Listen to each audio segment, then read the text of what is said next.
I work as a trucker, and when it comes to differentiating between a sailor and a trucker, it all boils down to the type of ocean we navigate. A sailor sails the watery ocean, while a trucker maneuvers through the asphalt ocean. The key distinction lies in the ocean we traverse, making it a straightforward comparison. I graduated from high school in 1980 in a Midwestern state, having grown up on a farm. Realizing that farming wasn't my lifelong ambition, I opted for a trade school where I learned the ropes of driving big trucks.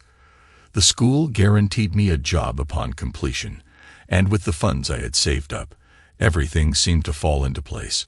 My name is Mason, and I thoroughly enjoyed my trucking job. Over the years, I saved up my extra earnings with the goal of eventually owning my own rig, as that's where the real money lies. During layovers between loads, I would often take on local driving jobs, or help out on farms to supplement my income. Having traveled extensively across the continental United States and even ventured into parts of Canada and Mexico, I've covered nearly every state during my time on the road. Eventually, I managed to save up enough money to purchase my own rig, a slightly used but well-maintained vehicle. Growing up on a farm provided me with a good understanding of mechanics, so I decided to invest most of my savings and buy the rig outright.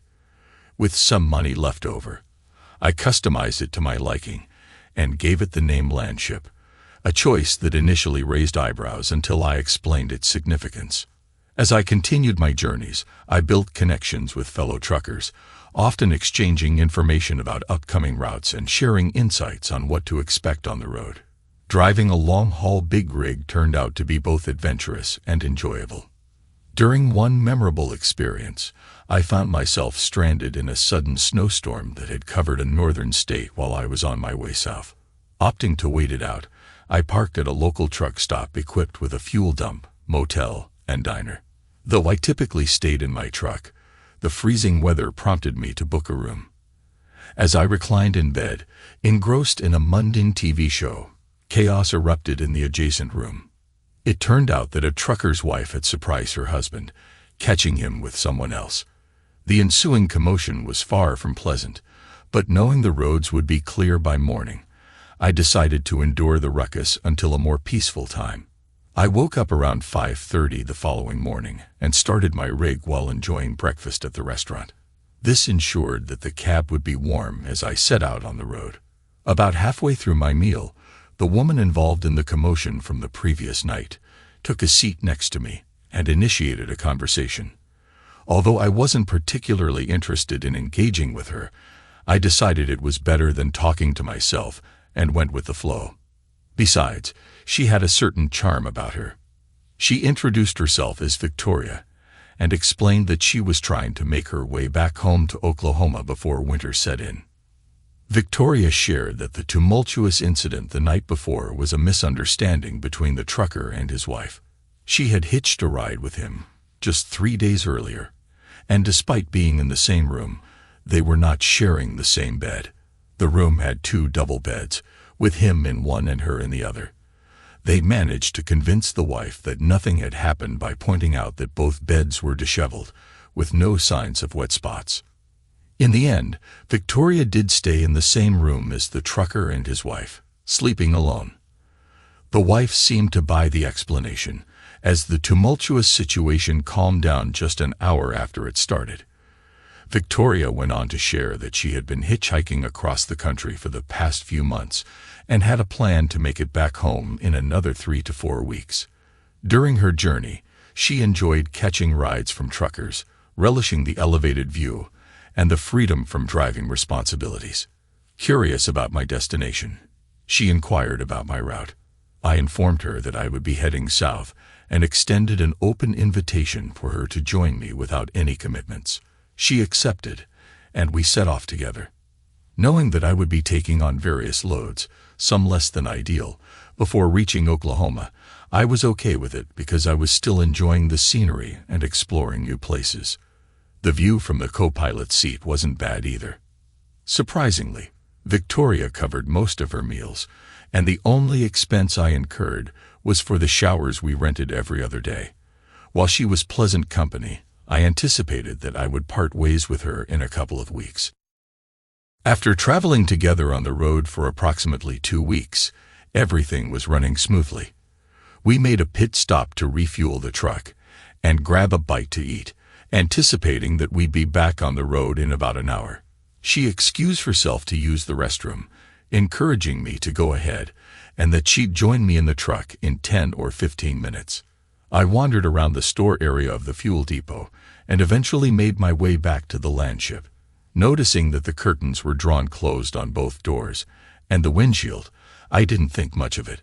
Upon opening the door, she explained she was changing clothes and asked me to proceed so we could resume our journey down the road. Barely shifting into top gear, and just as I was getting back into what I humorously called driving mode, she emerged from the sleeper cab half naked. Okay. Wow. She casually took a seat in the co-pilot seat and began chatting as if nothing was out of the ordinary. This was completely uncharted territory for me, and nothing in my past experiences had prepared me for such a moment. Sure, I heard tales from fellow truckers about similar encounters, some involving wives, others girlfriends, and some with hitchhikers like her. While I already knew this girl was pretty when dressed, her current state revealed her as drop-dead gorgeous. Blonde hair, a cute nose, and even cuter belly button, and freckles from head to toe. Despite her thin lips, they still seemed to beg for a kiss. It took about 2 hours before we found a sizable area to pull over, one of those highway pullouts that many truckers and motorists use to stretch and attend to nature calls, strategically installed by most states to reduce highway accidents due to fatigue. Throughout the journey, she remained seated, casually taking in the scenery and conversing as if being nude in a large road rake was the most natural thing. Once I could finally use my tongue and mouth for something other than putting my foot into it, I ventured to ask her if this was a common occurrence during her rides with other truckers. She revealed that this was the first time she had ever engaged in such an act and admitted it was a significant turn-on for her. I had to concede that it had a similar effect on me. Who was I to argue with a very pretty, naked young woman making it exceedingly difficult to focus on my job? When we eventually stopped the rig, it was at the back of the parking area designated for big road rigs. Much like the landship, Mother Nature took her course once again, and in a matter of seconds, the curtains were drawn, leaving us both naked in the truck. We enjoyed each other's company for 2 hours, and it was the best experience I had ever had to date. Leading up to this moment, absolutely nothing, and I mean nothing, had been discussed regarding such activities between us. As we approached her destination in Oklahoma, I sensed a tinge of sadness from her. I too felt a bit on the downside, but assumed we would part ways in just under 2 days. Finally, the day arrived, and as we prepared to go our separate ways, she confided in me. She expressed a reluctance for me to leave her behind, admitting that she didn't want us to part. While I recognize there was no compelling reason to either leave her or take her along. Aside from the physical aspect, we had our final meal together before parting ways. It was then that she revealed her growing feelings, stating that she thought she was falling in love with me. She asked if I truly had to leave her there. Faced with this unexpected revelation, I was at a loss for words. I knew finding another co-pilot like her wouldn't happen anytime soon, but I also understood that I might be better off without her accompanying me on the journey ahead. I eventually shared my phone number with her, outlining the opportunity for her to join me as a co-driver if she attended a 6-month truck driver's school to obtain her commercial driver's license. As the owner of the rig, I promised to swing back and pick her up once she completed the program. She agreed to the plan and stayed in regular contact. A week later, she called to inform me that she had enrolled in a driving school and promised to provide weekly updates. Despite this, we found ourselves engaged in lengthy 2-hour conversations every other night. Our discussions spanned a wide range of topics, from the intricacies of driving and load assignments to various aspects of her schooling. She expressed a keen interest in understanding every facet of the job. Additionally, we delved into our personal relationship, which had blossomed during her time riding with me. We engaged in conversations about our feelings and shared our respective goals. During our discussions, I made it clear that if I found a woman I wanted to be with, I believed in a one-on-one commitment. If she were to become my partner, there could be no room for another guy in the picture, particularly when it came to physical closeness, especially kissing.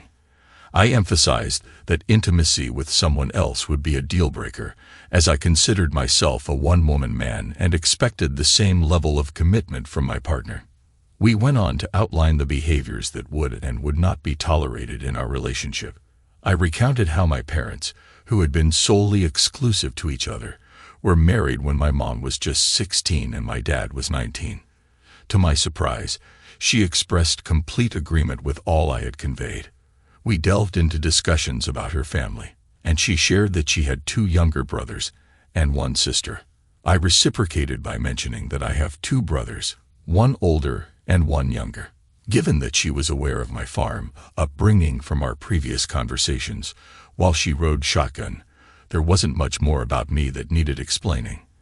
However, she remained somewhat vague about her parents and their occupations. I speculated that she might not be particularly proud of them for some reason. I acknowledged that if we were to pursue co-driving my rig, I would eventually have to meet her parents. 5.5 months after I had dropped her off, she called me with the exciting news that she had obtained her commercial driver's license. She urged me to head in her direction, and given that I was only 7 states away, I estimated that I could be in the area in about 3 weeks, give or take a day or 2. During our conversation, I expressed my desire to meet her parents and siblings. While she didn't seem overly thrilled about the idea, she agreed to organize a gathering at her parents' house during the first weekend of my visit. Arriving 2 days earlier than expected, I dropped the trailer at a truck stop and drove directly to her house using the address she had provided. The surprise of my early arrival caught her off guard, as she lived in a small community just outside of Oklahoma City. She explained that her parents resided about 15 miles away within the city limits. Although she seemed a bit hesitant, she called her parents to confirm their willingness to meet me. With their affirmative response, plans were set for a get-together at her parents' house in 3 days. Anticipating the event, I felt a mix of excitement and a hint of apprehension. As she drove her car towards her parents' house, I couldn't help but notice that we weren't headed towards a part of town considered the wrong side of the tracks. Instead, we were entering a gated community with homes that easily reached 6 figures. When we finally pulled up in front of a small mansion, I had a moment of doubt about this meeting. I worried I was way underdressed, feeling like I was about to meet royalty. To add to the pressure, both of her parents were high-powered lawyers making substantial incomes, and they owned the business along with 3 partners. Conflicted about what to do, I questioned whether I should go in or run like a scalded dog. It felt like an awkward situation, and I desperately sought guidance. Victoria reassured me that we had arrived, encouraging me to act as natural as possible. She added a friendly reminder that no one was going to bite, so I should muster the courage to get out of the car.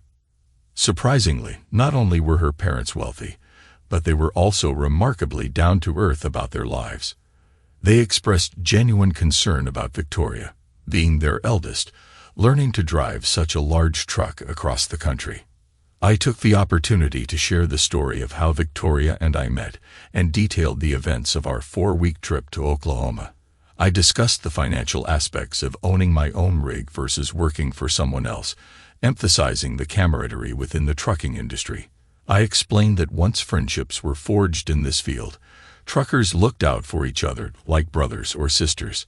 I acknowledged the existence of a few unscrupulous individuals who tarnished the reputation of truckers, but emphasized that the majority of us were family-oriented individuals dedicated to our jobs and eager to return home to our families.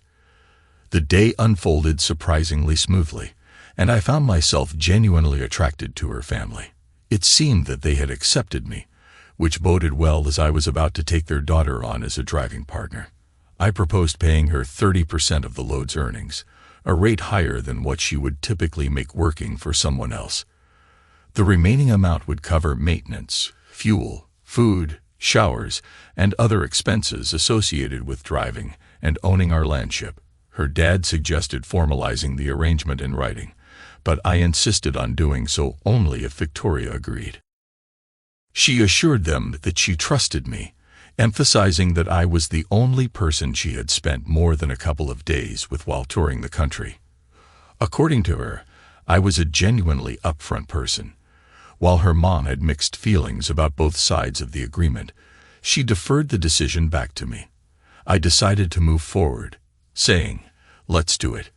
I have nothing to hide." Consequently, we signed a binding contract outlining the share of each load. While I might lose a bit of money up front, the long-term gains for team drivers, who weren't required to stop as often as the law mandated for single drivers, made the arrangement worthwhile. Over the following 9 months, Victoria and I traversed the roads, occasionally making side trips to her parents' house or my family's farm. The landship had accumulated over 2 million miles, and it was becoming evident that it was time for a replacement. Despite my reluctance, I agreed, acknowledging the signs of aging, both cosmetically and in terms of emerging mechanical issues. Given my meticulous record-keeping, I managed to secure a good deal on a brand-new Kenworth. Having saved a substantial amount of money due to my simplified lifestyle, I only needed to finance about 25% of the new truck's cost. It was during this time that Victoria approached me, asking for a private conversation. We sat down and talked. She proposed covering half of the cost of the truck, suggesting an equal partnership with a 50-50 split for all expenses. This would be a straightforward arrangement with no strings attached. I suggested we discuss it with her parents, considering the substantial price tag of the rig I was eyeing, which was around $200,000. She asserted that, being of legal age, her parents' opinion didn't matter in this decision. Left with little choice, I agreed, but insisted on having some documentation in place to keep things legal, just in case she wanted out of the deal later on. Despite her agreement, she wasn't thrilled with this condition. It's worth noting that during this time, we continued to have intimate encounters as often as possible. Having co-driven for about 9 months, our relationship had spanned approximately 15 months. I genuinely cared for her, and I believe she felt the same. In times of illness, we ensured that the loads were delivered on time and took care of each other's well-being. As mentioned, our acquaintance spanned 15 months, and during the inaugural journey in our new truck, the Landship 2, we shared a moment of intimacy that was nothing short of glorious. One night, while navigating our way to California, she inadvertently confessed her love for me. The words slipped out as she drifted into sleep. This revelation prompted me to reflect on whether my feelings were reciprocated or if our connection was merely a byproduct of our business arrangement. Upon reaching our designated stop, where we were to remain for about 3 days before the next load, I secured a room at a nearby motel. Additionally, I rented a car to facilitate our exploration of the surrounding area. On our first day of exploration, we acted like love-struck teenagers, breaking in the back seat of the rental car. For the second day of our layover, we mostly lounged around the motel pool, enjoying the sight of vacationing kids playing in the water. While we relaxed, Victoria leaned over and asked my thoughts about those children. I expressed my desire to be a father someday, but emphasized the importance of waiting until I was certain that the woman I eventually married could handle the life of a trucker's wife. Despite my love for my job, Victoria's response was unexpected. Out of the blue, she found a way to topple me out of the chair I was sitting in, dumping me into the pool with one swift move, then stormed off to the room. Confused and bewildered, I wondered what had triggered her reaction, and what my next steps should be. It dawned on me that, just 2 nights ago, as she drifted off to sleep, I had heard her say she loved me. Realizing the depth of my feelings for her, I understood that she had become everything to me over the past 17 months. I acknowledged that I hadn't been intimate with anyone else since meeting her in North Dakota, even during the time she was in driving school. Deciding on my next move, I got up, went to the motel room, cleaned up, and headed out in the car without informing Victoria of my plans. I left her in the dark about my intentions, leading her to believe I had abandoned her. After 2 hours of searching, I found what I was looking for. When I returned to the room, I discovered her lying in bed, asleep with signs that she had been crying. After ensuring she was sound asleep, I quietly slipped into the flower shop next to the motel. I purchased 6 dozen roses in shades of red, yellow, orange, and purple, despite the considerable cost. Purple roses, in particular, were pricey, but I believed the gesture would be worthwhile in the long run. Returning to the room, I meticulously plucked the petals from all but the purple roses, creating a stunning display by scattering them throughout the room. I left the purple roses in a vase and attached a note to them. The note simply read, "To Victoria, I know I am dense, but it has occurred to me that we are in love. So that being said, I love you." As I settled down in the front half of the room I had rented, I heard her waking up. A loud gasp escaped her as she took in the scene around her.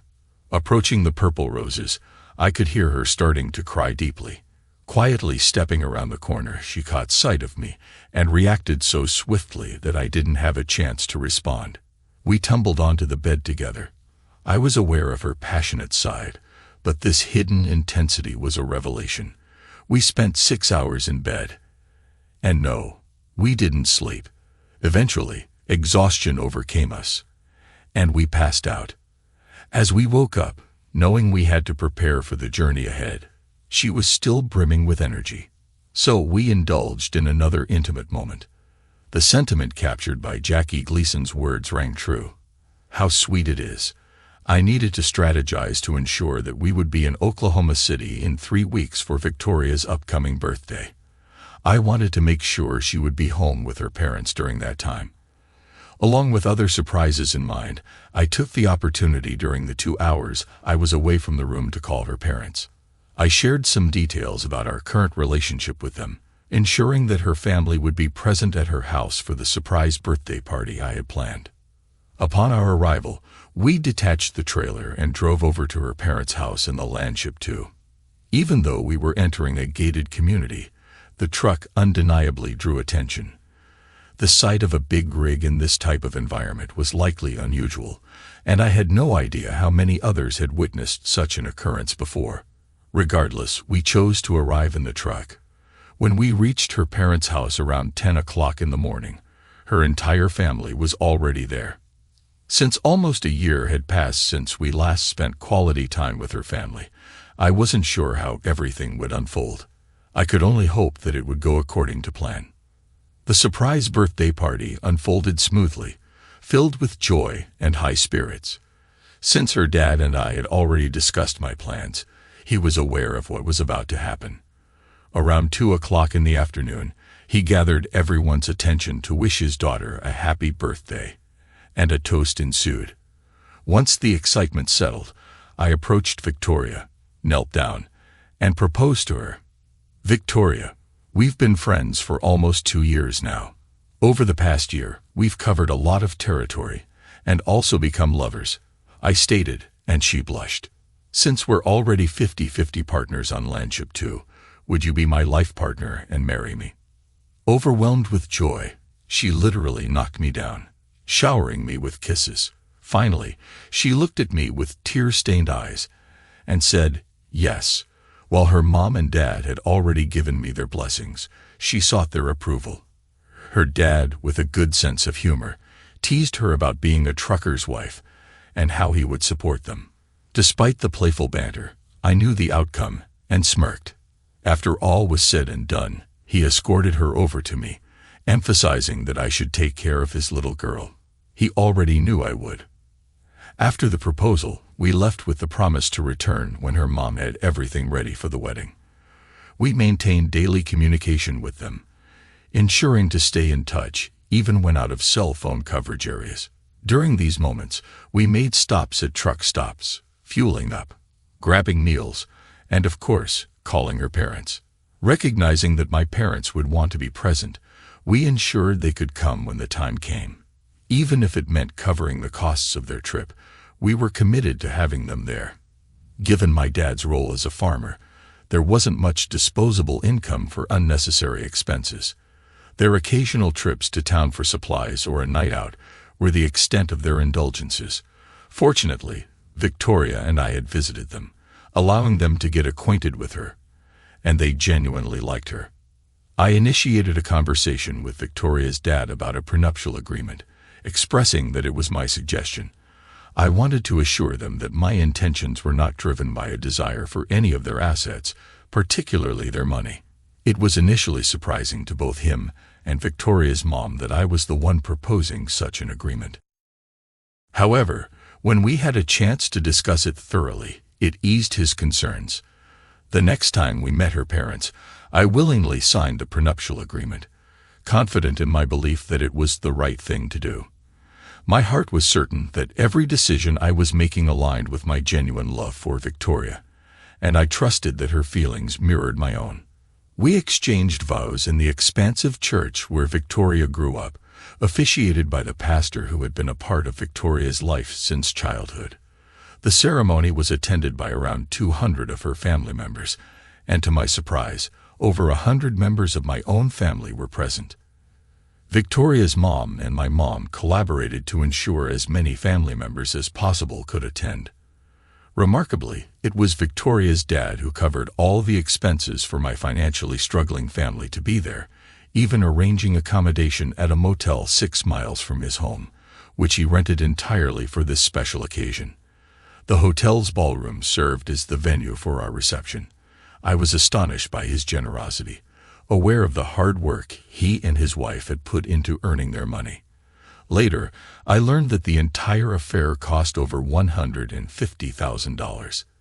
He explained that he wanted Victoria's wedding to be a once-in-a-lifetime event and was willing to spare no expense for it. I expressed my gratitude, sharing that I, too, hoped Victoria's marriage would be a one-time affair, and I was committed to doing right by her.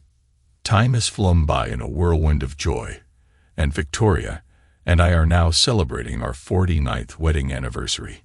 Over the years, we've expanded our fleet to 15 trucks, each under 5 years old. Branded with the familiar name Landship, each truck is distinguished by its unique fleet number, ensuring no repetition even when we trade them in. Our family has grown to include 7 children and 2 grandchildren. Our drivers, more like an extended family, play an integral role in our success. The latest addition to our fleet, proudly designated as Landship 34, is a testament to our enduring commitment to excellence. Victoria and I have transitioned into semi-retirement, entrusting the business operations to our eldest daughter.